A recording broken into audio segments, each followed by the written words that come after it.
এই মুহূর্তের আরও একটি বড় খবর, ব্রেকিং নিউজ। শুধু নিয়োগ দুর্নীতিতে নয়, কয়লা পাচার, গরু পাচার মামলাতেও অভিষেক বন্দ্যোপাধ্যায়ের সংস্থা লিভস অ্যান্ড বাউন্স কোম্পানি। আপনারা সকলে জানেন ইতিমধ্যেই নিয়োগ দুর্নীতি মামলায় চার্জ গঠনের নির্দেশ সুপ্রিম কোর্টের। 50 জন ব্যক্তি এবং ট্রাস্ট এবং কোম্পানির নাম রয়েছে, সেখানে লিভস অ্যান্ড বাউন্স কোম্পানিও রয়েছে। একদিকে রয়েছে পার্থ চট্টোপাধ্যায়ের নাম, অর্পিতা মুখোপাধ্যায়ের নাম, এবং সেই সঙ্গে সব থেকে যেটা চর্চিত নাম সেটা হচ্ছে লিভস অ্যান্ড বাউন্স কোম্পানি। ইতিমধ্যেই ডাকা হয়েছিল লিভস অ্যান্ড বাউন্স কোম্পানির মালিককে, আপনারা জানেন, এবং সেখানে মালিক নিজেকে নির্দোষ বলে দাবি করেছেন।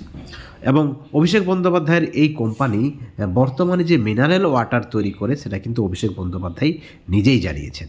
আপনারা দেখেছেন কিভাবে ইডি একাধিকবার অভিষেক বন্দ্যোপাধ্যায়কে ম্যারাথন জিজ্ঞাসাবাদ করেছে। রাজনৈতিক মহল মনে করছে যে চার্জ গঠনের পর অভিষেক বন্দ্যোপাধ্যায় নাকি চরম চাপে বা অস্বস্তিতে রয়েছেন। বন্ধুগণ, অভিষেক বন্দ্যোপাধ্যায় দাবি করেছেন যে তিনি সব সময় কেন্দ্রীয় তদন্তকারী সংস্থার ডাকে সাড়া দেবেন। তিনি বুক চওড়া করেই গেছেন ইডির দপ্তরে, যা যা কিছু জিজ্ঞাসা করার তিনি প্রত্যেকটা প্রশ্নের উত্তর দিয়েছেন। অর্থাৎ তদন্তে তিনি সহযোগিতা করেছেন, তিনি ভয় পাননি।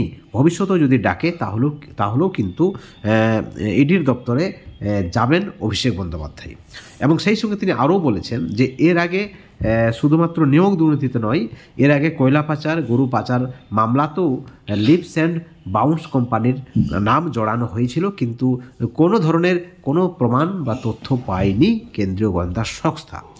বন্ধুগণ, এখন প্রশ্ন হচ্ছে যে তাহলে অভিষেক বন্দ্যোপাধ্যায়ের চাপ বাড়বে, যেহেতু চার্জ গঠনের নির্দেশ দেওয়া হয়েছে। সেখানে অভিষেক বন্দ্যোপাধ্যায় নির্বাক এবং নির্ভয়। তিনি মনে করছেন যে তিনি কোনো ধরনের দুর্নীতির সঙ্গে জড়িত নয়, কিন্তু নিয়োগ দুর্নীতি বলছে অন্য কথা। তার সংস্থার মাধ্যমে কালো টাকাকে সাদা করা হয়েছে। শুধু অভিষেক বন্দ্যোপাধ্যায় নয়, তার পরিবারের নাম জড়িয়েছে, তার বাবা মায়ের নাম জড়িয়েছে। এখন দেখার যে নিয়োগ দুর্নীতি মামলায় আর কি তথ্য উঠে আসছে, অভিষেক বন্দ্যোপাধ্যায়কেও কি আবার ইডি তলব করবে, প্রয়োজনে কি গ্রেপ্তার হবে। একাধিকবার চর্চা আপনারা শুনেছেন রাজনৈতিক মহলে। সব কিছু কিন্তু সময় বলবে।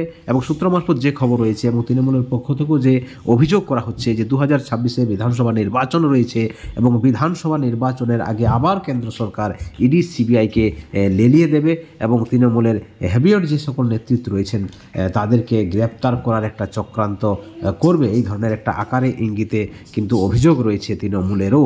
এখন দেখার বিষয় সেখানে বা সেই গ্রেপ্তারের লিস্টে অভিষেক বন্দ্যোপাধ্যায় থাকছেন নাকি। যদিও অভিষেক বন্দ্যোপাধ্যায়ের দাবি তিনি ইডি সিবিআইকে ভয় করেনি। বন্ধুগণ, এই ভিডিওর পরিপ্রেক্ষিতে আপনাদের কি মতামত, আপনাদের কি প্রতিক্রিয়া, আপনারা অবশ্যই চ্যানেলের কমেন্ট সেকশনে কমেন্ট করে জানাবেন এবং পরবর্তী আপডেটের জন্য অবশ্যই চ্যানেলে নজর রাখবেন।